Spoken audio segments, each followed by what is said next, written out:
지금처럼 12월 25일이 성탄절로 지키게 된 유래 중에 가장 유력한 설은 AD 350년경에 로마 교황이었던 율리오 1세가 제정했다는 것입니다.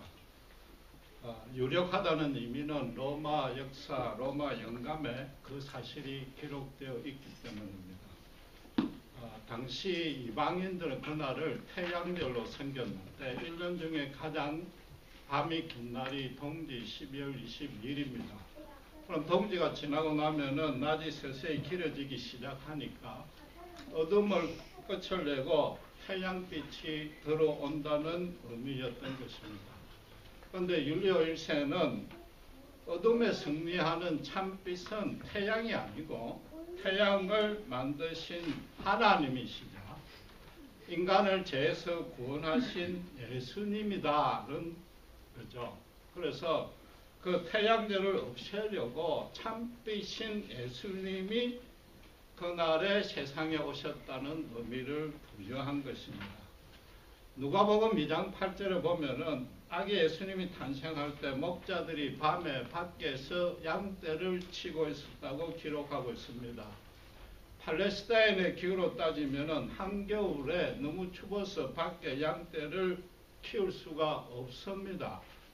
그러니까 12월 25일이 예수님의 진짜 생일이 아니라는 것을 성경이 증거하고 있는 것입니다. 그래서 일부 보수적인 교회에서는 성탄절이 예수님의 진짜 생일도 아니요 원래 이방인들의 축제일인데다가 최근에는 상업주의로 완전히 물들고 세속의 명절로 변질되었기 때문에 성탄절날 아예 아무 행사도 안 하는 교회들이 많습니다. 저도 개인적으로는 크리스마스에 큰 의미를 부여하지 않는데 그 이유는 제 나름대로 크게 두 가지가 있습니다. 첫 번째는 예수님과 아무 연관이 없는 산타가 어린이에게 선물을 주는 간섭 때문입니다.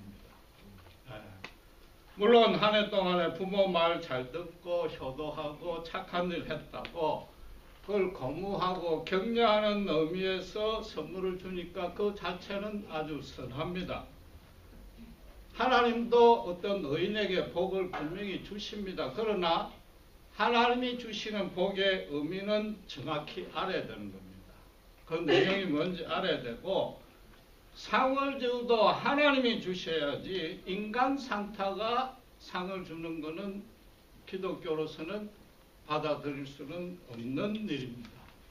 그래서 무엇보다도 기독교 외부에서 볼 때 예수님의 십자가 복음이 자칫 착한 자가 천국 간다는 선행구원관으로 오해될 소지가 다분히 있는 것입니다. 그리고 그보다 더 중요한 두 번째 이유는 예수님은 영원하신 하나님이시다. 그분의 근본은 태초요 상고를 넘어서 시작과 끝이 없으신 분입니다. 그분에게 생일은 아무 의미가 없는 것입니다. 생일 자체가 엄격히 말해서 없단 말이에요. 죄에 찌든 피조물에 불과한 인간이 영원하시고 거룩하시고 만물을 창조하신 예수님의 생일, 엄격히 따지면 있지도 아니하는 생일을 축하한다는 것은 어떤 면에서는 격이 안 맞는 것입니다. 이건 마치 개미가 인간에게 생일 케이크를 들고 와서 축하하러 오는 것보다 더 말이 안 되는 거죠. 개미와 인간은 그래도 같은 피조물이지 않습니까?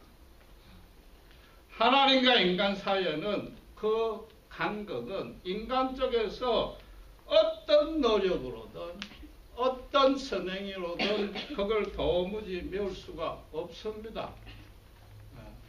오늘 맨 먼저 기도한 대로 우리가 드릴 것은 경배하고 찬양밖에 없는 것이다. 그럼에도 교회가 12월 25일을 성탄절로 지켜온 이 전통은 계속 지키는 것이 훨씬 좋습니다. 그 이유는 아주 단순한데 이 성탄절이 위치하는 타이밍이 아주 절묘하지 않습니까? 한 해를 마감하는 마지막 주가 성탄절이란 말이에요. 그러니까 불신자들조차도 예수님의 사랑을 본받아서 그동안 잘 만나지도 아니했고 무관심했던 사람들을 찾아가서 사랑의 선물을 전하고 아름답습니다. 서로 사랑한단 말이에요. 그리고 이때만큼 예수님의 이름이 사람들 사이에 회자될 때가 없는 것입니다.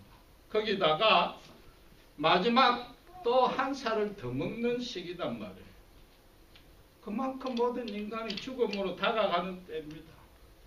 연말만 되면 어떤 불신자라도 인생의 궁극적인 문제에 대해서 내가 어디서 봐서 어디로 가고 있는지, 내 삶의 의미와 가치가 뭔지, 내 인생의 목표는 정확히 정해졌는지 한 번쯤 고뇌하는 시기단 말이에요. 그리고 새해에는 내가 좀 더 거룩하게 살려고 결단을 하는 거죠.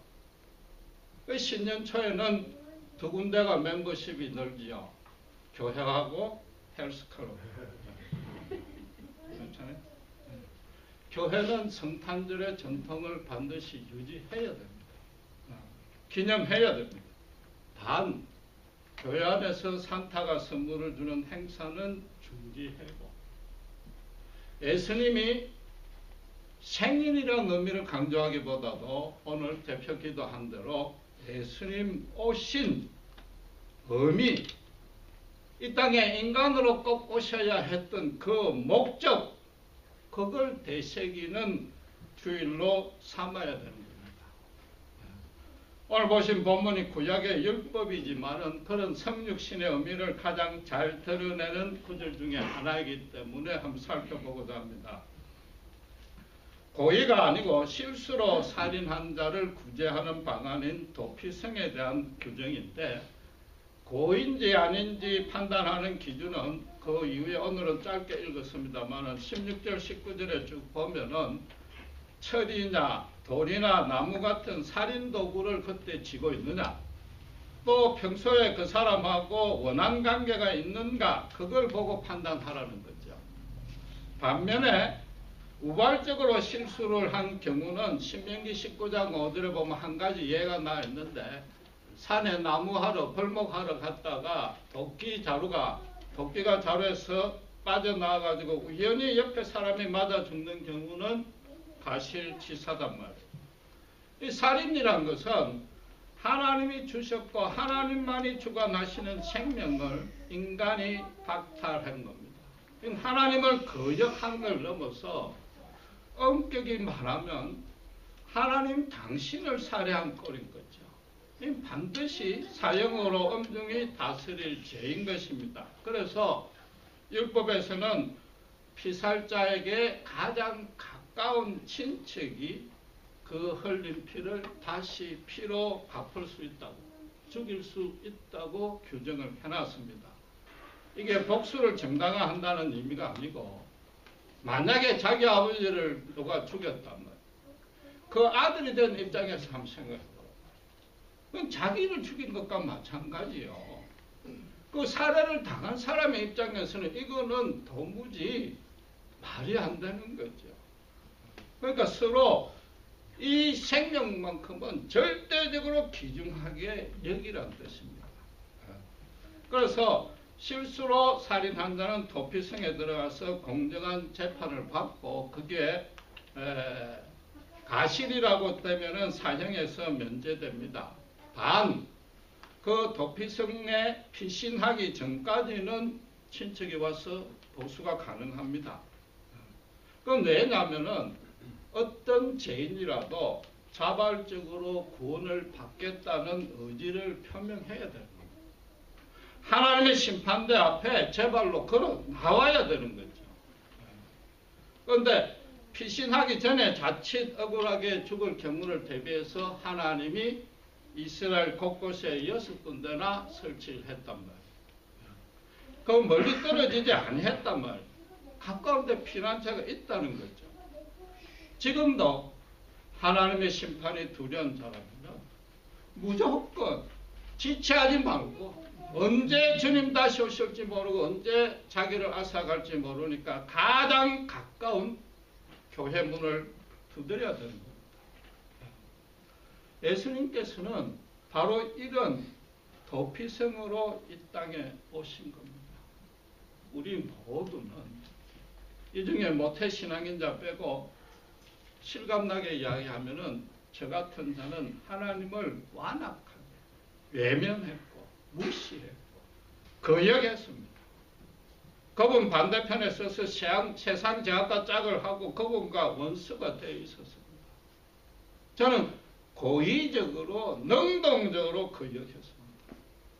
하나님이 있긴 어디서? 하나님을 믿느니 차라리 내 주먹을 믿으라고 큰 소리 쳤습니다.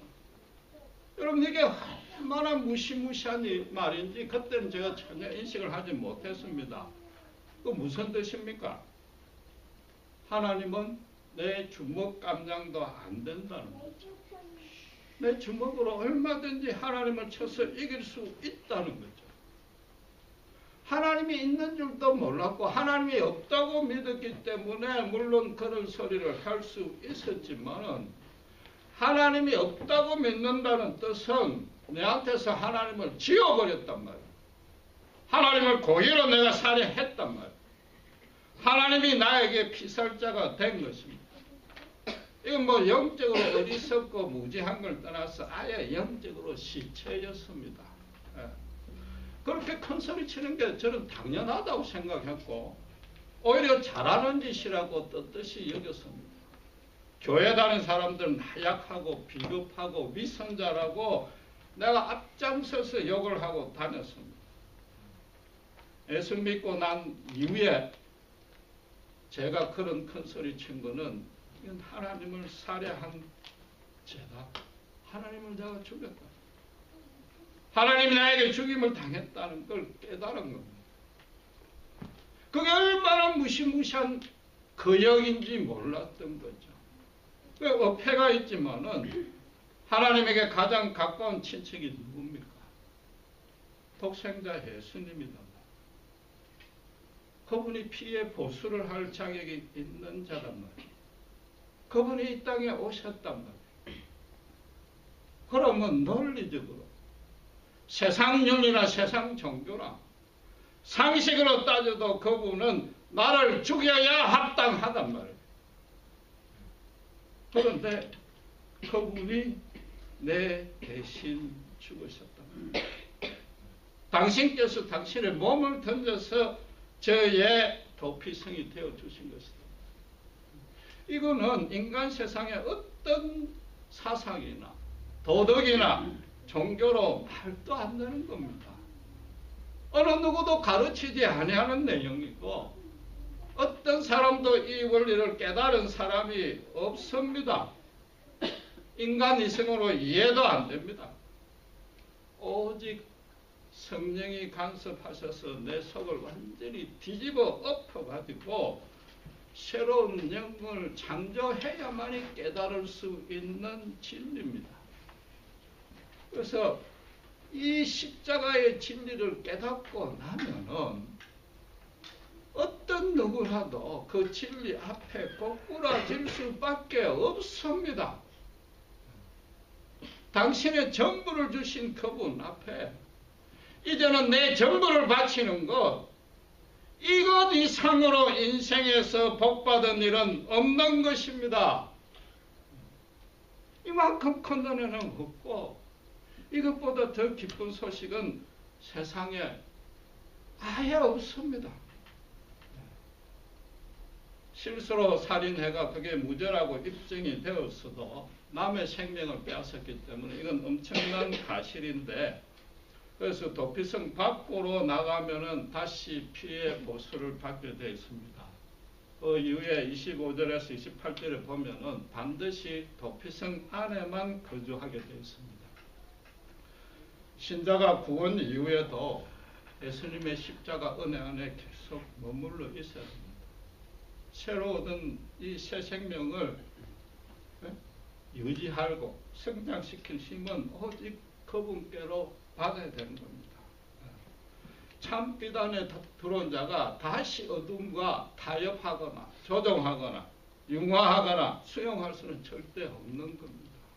신자가 된 이후에 말씀과 기도로 예수님과 교제하고 동행하는 일을 중지하거나 조금 게으르면은 절대로 그 상태로 가만 있지 않습니다.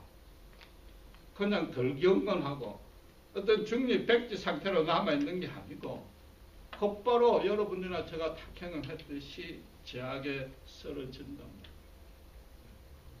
오늘 특별히 25절에는 대제사장이 죽기까지 그 성 안에 있어야 됩니다.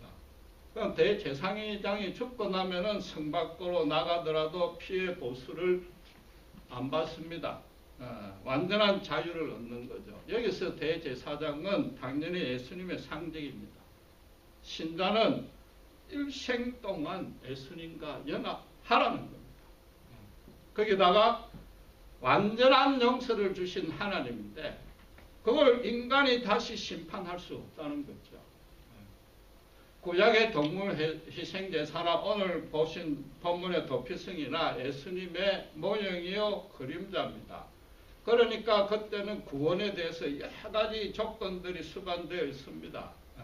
그런데 예수님이 피해 보수자 대신 피해자 대신 그분이 오셔서 오히려 흠없고 점없는 완전 무결한 제물로 하나님께 영 단번에 바쳐졌습니다. 그러므로서 어떻게 바뀌었어요? 구원을 이루는 모든 조건이 제거된 거죠. 그리고 구약에서는 일시적이고 단회적인 구원이 영원한 구원으로 바뀐 것입니다. 완전한 구원이 없고 그러므로 해서 완전한 자유가 우리에게 허용된 겁니다. 십자가 은혜 안에 있는 자는 더 이상 정죄함도 없고 구원의 취소도 없는 겁니다. 딱 한 가지만 요구합니다. 바로 이 피해 보수의 진리를 깨달으라는 거죠. 죽을 수밖에 없는 죄인이 자력으로 구원받을 가능성은 단 0.001%도 없었는데 예수님께서 어느 날 나를 찾아와서 사랑으로 품어주시고 그분과 1:1로 인격적으로 대면하는 것, 그거 외에는 어떤 조건도 요구하지 않는 겁니다. 그런데 그것마저도 하나님의 일방적인 은혜인 것입니다. 여러분, 이 구원이 얼마나 귀한지 오늘 보신 봉독하신 본문 마지막 15절에서 다시 확인할 수가 있는데 이 도피성은 이스라엘 자손뿐만 아니라 타국인과 이스라엘의 거류민까지 해당됩니다. 이건 뭐 하나님이시니까 너무나 당연하다고 여기시는데 그래서는 안 되는 거죠. 여러분, 오래전에 있었던 미국 LA 폭동의 발단이 어떻게 일어났습니까? 흑인 로드니 킹을 백인 경찰 여러 명에서 무차별로 구타했거든요. 그것 때문에 큰 폭동이 일어났는데 그 흑인이 누굽니까? 외국인도 아니고 미국 시민권자입니다. 물론 걔가 어떤 범죄 용의자로 몰리긴 했지만 만약에 어떤 백인이 그것도 현장에서 살인한 자를 체포했는데 그 백인이 경관에게 대들었다고 칠 때 과연 그렇게 했겠느냐? 그렇지 않는 거죠. 단지 피부 색깔이 다르다는 이유로 일반 대중도 아니고 법을 공정하게 집행해야 될 관리가 그랬고 수백 년간 노예로 착취했던 죄책감 때문에라도 백인들은 결코 그래서는 안 되고 같은 조건이라면 더 우대해 줘야 되는 자들이 그리 했단 말이에요. 이런 예는 수도 없이 많습니다.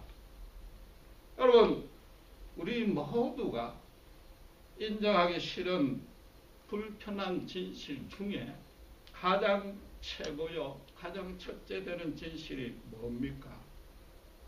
인간은 우리가 생각하는 만큼의 1000분의 1이나 10,000분의 1만큼도 어렵지 않습니다. 제가 그 사실을 깨닫고 예수님 앞에 완전히 거꾸라진 겁니다. 여러분, 이게 인간이 모르느냐? 아니에요. 알고 있습니다. 기본적으로 자기 체험이나 이성으로 내가 얼마나 하나님 앞에 바로 설 수 없는 존재인지 이미 알고 있습니다. 아무리 영적으로 둔감한 자라도 죄를 짓고 나면 부끄럽고 두려워지는 겁니다. 하나님의 형상으로 지음받은 흔적이 남아 있는데 그걸 인정하기 싫은 거죠. 그래서 어떻게 끝까지 겉으로 교양이다, 지성이다, 윤리다, 종교로 위장이 아니라 변장을 하는 거죠. 위장은 뭐예요? 원래 예쁜데, 화장이나 위장은 원래 괜찮은데 조금 더 좋게 만드는 거고, 변장은 전혀 다른 사람으로 바뀌는 거죠.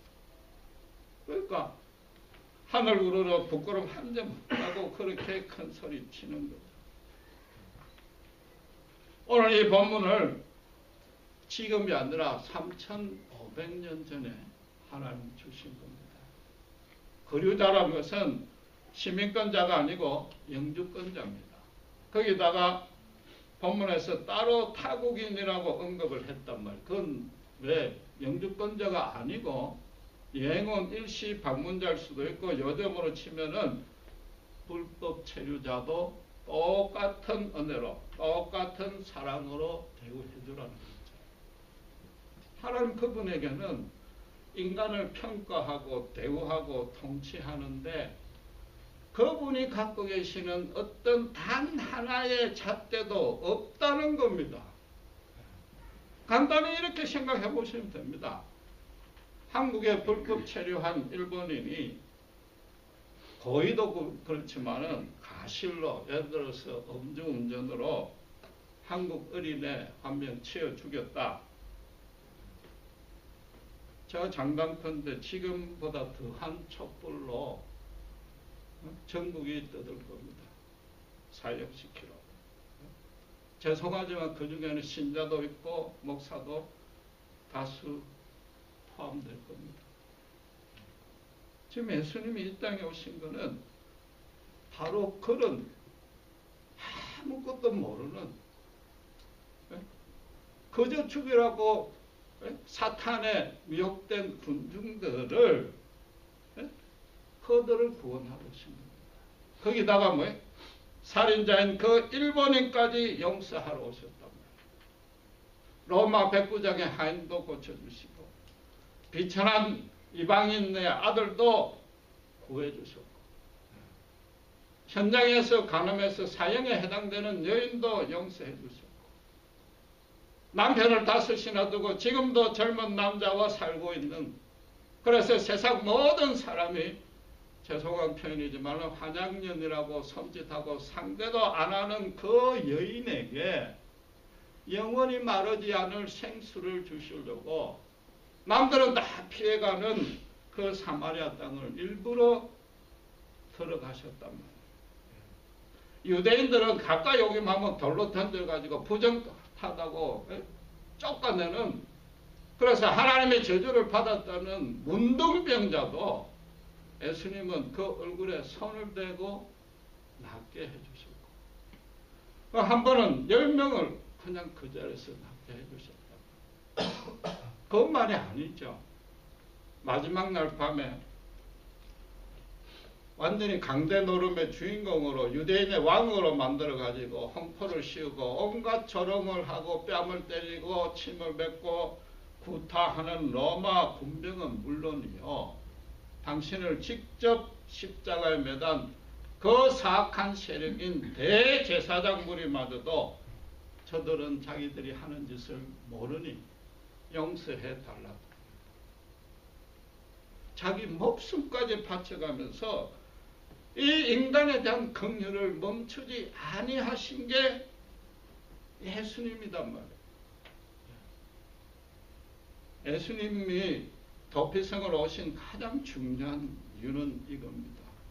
당신을 대적하는 죄인마저도 그 죄인이 고의로 능동적으로 당신에게 자행하는 어떤 잘못된 행위와 말, 심지어 그 마음속에 있는 시기, 질투, 분노, 증오까지도 주님은 단 하나 신경 쓰지 아니하셨다는 겁니다. 오히려 그런 게 있으니까 그 사람들을 더 불쌍히 여기고 애처롭게 여긴 것입니다. 우리가 갖고 있는 어떤 외적인 상태나 조건도 그걸 가지고 그 사람의 질적인 의미와 가치를 판단하는데 눈꼽만치도 영향을 안 준다. 그게 예수님이 오신 뜻이단 말이에요. 그게 하나님이 우리를 대하시는 뜻이단 말이에요. 이게 인간으로서는 절대 불가능한 거죠. 인간을 지으신 하나님이 아니건 이건 행할 수 없는 자비와 긍휼이 아닌 겁니다. 쉽게 이렇게 생각해 보시면 되는 겁니다. 여러분들이 아이를 낳았을 때 그 갓난아이가 그저 울고 짜고 신경질 내고 심지어 기저귀에 똥을 싸도 얼마나 귀엽고 예쁩니까? 하나님이 지금 우리를 그렇게 보고 있단 말이에요. 예수님이 그걸 알게 해주려고 이 땅에 오신 것이단 말이에요. 내 현재 삶과 내 현재 여건이 도저히 그런 사람과는 거리가 멀다고 생각할지 모르지만은 never.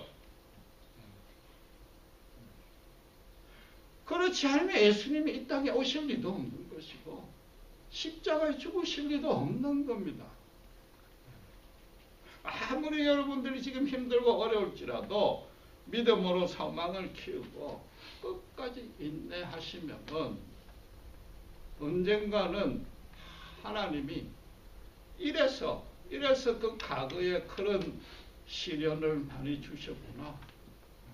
저절로 고백하는 날이 반드시 온단 말이에요. 이번 주에 마침 어떤 분이 제 홈페이지에 질문을 했습니다. 성탄절에 예수님 생일을 축하한다는데 십자가에 죽으러 오신 분을 어떻게 축하하느냐. 이건 말이 안 되지 않느냐 그렇습니다. 그건 일리가 있죠. 일리가 있고 예수님도 마지막 날 밤에 그게 너무 극심한 고통이니까 기도까지 하셨답니다. 그러나 땀이 핏방울이 될도록 기도할 때 그 예수님의 마음은 어떠했겠느냐. 이 죄인들을, 이 어리석은 영혼들을 이제 당신께서 십자가에 죽으심으로 해서 구원을 주신단 말이에요. 이 땅에 완전한 도피성을 건설할 것이단 말이에요. 내가 부활하여서 이들과 연합해서 영생을 줄 것이다.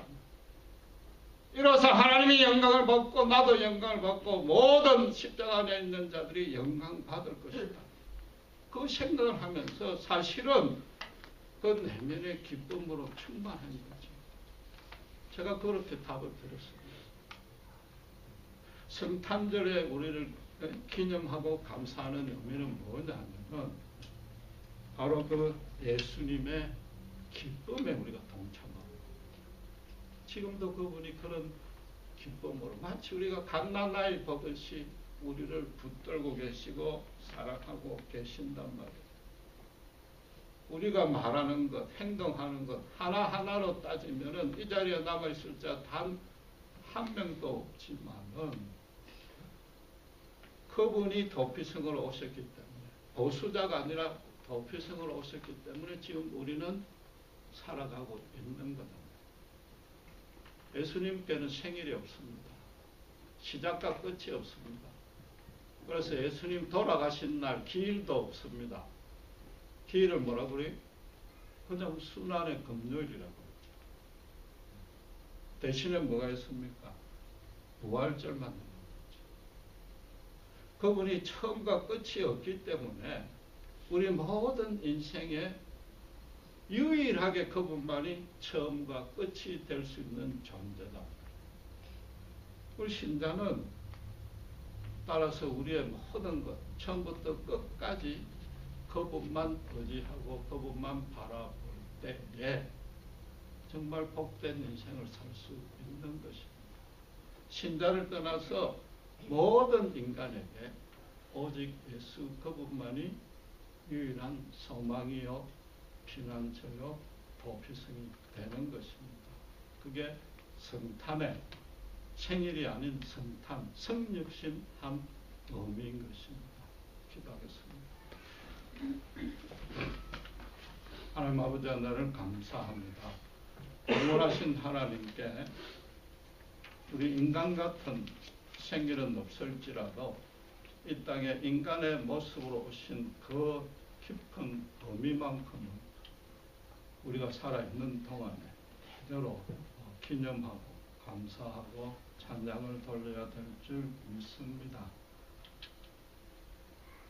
주님 앞에 지금 현재의 모습이 어떠하든지 간에 우리 주님은 지금도 우리를 갓난 아기처럼 바라보시고 눈동자같이 눈에 넣어도 아프지 아니할 만큼 사랑하시고 우리로 인해 기뻐 노래하실 줄 믿습니다.